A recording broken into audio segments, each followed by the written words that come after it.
வணக்கம். Vitamin C நிறைந்த சமைக்கப்படாத உணவுகள் குறித்த ஸ்போக்கன் டியூட்டோரியலுக்கு நல்வரவு. இந்த டியூட்டோரியல் வைட்டமின் சி நிறைந்த உணவுகளை தயாரிப்பது பற்றியதாகும். வைட்டமின் சி நீரில் கரையக்கூடிய ஒரு வைட்டமின் ஆகும்.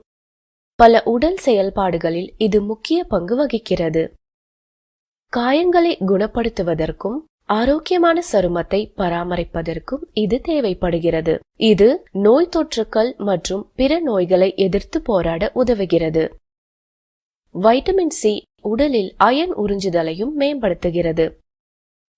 வைட்டமின் சியின் குறைபாடு பின்வருவனவற்றை விளைவிக்கிறது: ஸ்கர்வி, சோர்வு, குறைந்த நோய் எதிர்ப்பு சக்தி போன்றவை. எனவே நமது அன்றாட உணவில் வைட்டமின் சி நிறைந்த உணவை போதுமான அளவு உட்கொள்வது அவசியம். வைட்டமின் சி பெரும்பாலான பழங்கள் மற்றும் காய்கறிகளில் உள்ளது. சிட்ரஸ் பழங்கள் மற்றும் நெல்லிக்காய் ஆகியவை வைட்டமின் சி நிறைந்தவைகளாகும். இருப்பினும் இது வெப்பத்தால் எளிதில் அழிக்கப்படுகிறது. அதிகபட்ச நன்மைக்காக வைட்டமின் சி நிறைந்த உணவை சமைக்காமல் எடுத்துக்கொள்வது நல்லது. இந்த டுட்டோரியலில் சமைக்கப்படாத சில வைட்டமின் சி நிறைந்த உணவுகளை பற்றி பார்ப்போம்.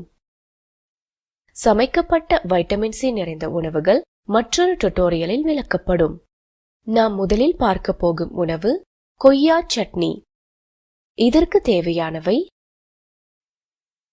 50 கிராம் அல்லது அரை கொய்யா, அரை கப் அல்லது கை நிறைய கழுவிய கொத்தமல்லி, 3 பச்சை மிளகாய்கள், 1 தேக்கரண்டி சீரகம், அரை எலும்பிச்சை, தேவைக்கேற்ப உப்பு.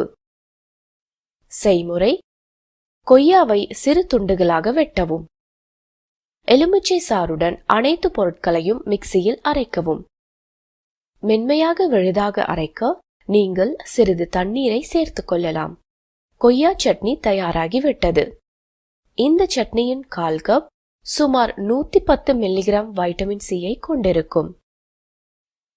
இந்த சட்னியை மற்ற வைட்டமின் சி நிறைந்த பழங்களாலும் செய்யலாம். உதாரணமாக நெல்லிக்காய், மாங்காய், கலாக்காய், பப்பாளிக்காய் போன்றவை. நமது இரண்டாவது உணவு மாங்காய் மற்றும் வேர்க்கடலை சாலட்.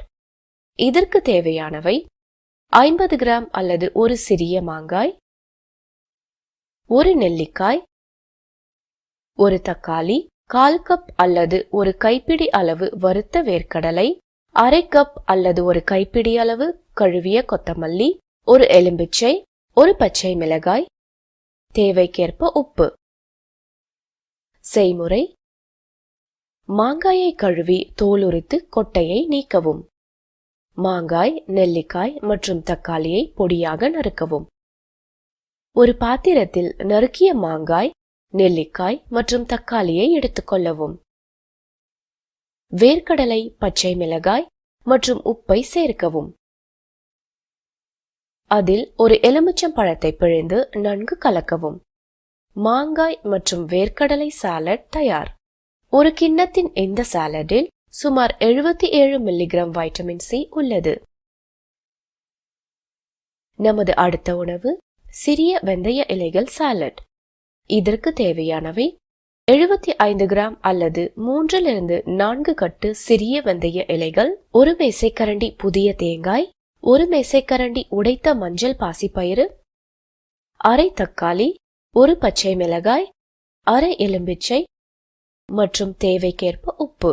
செய்முறை: உடைத்த மஞ்சள் பாசிப்பயிரை ஓர் இரவு முழுவதும் தண்ணீரில் ஊற வைக்கவும்.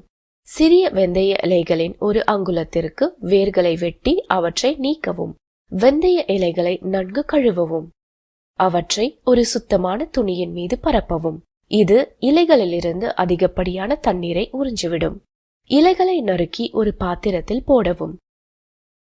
நறுக்கிய தக்காளி மற்றும் பச்சை மிளகாயை சேர்க்கவும். பின்னர் நறுக்கிய தேங்காய் மற்றும் ஊறவைத்த மஞ்சள் பாசிப்பயிரை சேர்க்கவும். இதில் உப்பு மற்றும் எலுமிச்சை சாற்றை சேர்க்கவும். ஒரு இடிக்கல்லை பயன்படுத்தி அதை நன்கு நசுக்கவும். சிறிய வெந்தய இலைகள் சாலட் தயார். இந்த சாலட்டின் ஒரு கிண்ணத்தில் சுமார் 70 கிராம் வைட்டமின் சி உள்ளது. நமது அடுத்த செயல்முறை நெல்லிக்காய் ஊறுகாய். இதை தயாரிக்க தேவையானவை: ஒரு நெல்லிக்காய், 2 - 3 பச்சை மிளகாய், அரை கப் அல்லது ஒரு கைப்பிடி அளவு கழுவிய கொத்தமல்லி, 1 - 2 பூண்டு பற்கள், தேவைக்கேற்ப உப்பு. செயல்முறை: நெல்லிக்காயின் கொட்டையை நீக்கி அதை நறுக்கவும். மிளகாய் மற்றும் கொத்தமல்லி இலைகளை நறுக்கவும். தேவைக்கேற்ப உப்பு சேர்க்கவும். ஒரு இடிக்கல்லை பயன்படுத்தி அதை நன்கு நசுக்கவும். நெல்லிக்காய் ஊறுகாய் தயார். இதை உங்கள் உணவோடு ஒரு நாளைக்கு 1 முதல் 2 முறை எடுத்துக்கொள்ளலாம். இந்த ஊறுகாயின் 2 தேக்கரண்டியில் சுமார் 88 மில்லிகிராம் வைட்டமின் சி உள்ளது. நமது இறுதி உணவு முட்டைக்கோஸ் சாலட் ஆகும். இந்த சாலடை தயாரிக்க தேவையானவை: 100 கிராம் அல்லது 1/4 முட்டைக்கோஸ், அரை தக்காளி, அரை கப் அல்லது ஒரு கைப்பிடி அளவு கழுவிய கொத்தமல்லி, ஒரு பச்சை மிளகாய், ஒரு எலுமிச்சை, ஒரு மேசைக்கரண்டி வறுத்த மற்றும் பொடித்த வேர்க்கடலை, அரை தேக்கரண்டி உலர்ந்த மாங்காய்த்தூள், தேவைக்கேற்ப உப்பு. செயல்முறை: முட்டைக்கோஸை பொடியாக நறுக்கவும். தக்காளியையும் நறுக்கவும்.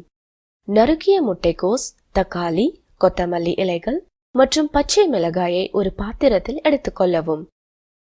அடுத்து வறுத்து பொடித்த வேர்க்கடலையை சேர்க்கவும். இப்பொழுது உப்பு மற்றும் உலர்ந்த மாங்காய்த்தூள் சேர்க்கவும். அனைத்தையும் நன்கு கலக்கவும். அதன் மீது ஒரு எலுமிச்சை பழத்தின் சாற்றை பிழியவும். முட்டைக்கோஸ் சாலட் தயார். இதன் ஒரு கிண்ணத்தின் சாலடில் சுமார் 60 மில்லிகிராம் வைட்டமின் சி உள்ளது. இந்த அனைத்து உணவுகளிலும் வைட்டமின் சி நிறைந்துள்ளது. நல்ல ஆரோக்கியத்திற்கு உங்கள் அன்றாட உணவில் வைட்டமின் சி நிறைந்த உணவை சேர்க்க முயற்சிக்கவும். இத்துடன் இந்த டுட்டோரியலின் முடிவுக்கு வந்துவிட்டோம். இந்த டுட்டோரியலை தமிழாக்கம் செய்தது ஜெயஸ்ரீ, குரல் கொடுத்தது ஆர்த்தி. கலந்து கொண்டமைக்கு நன்றி.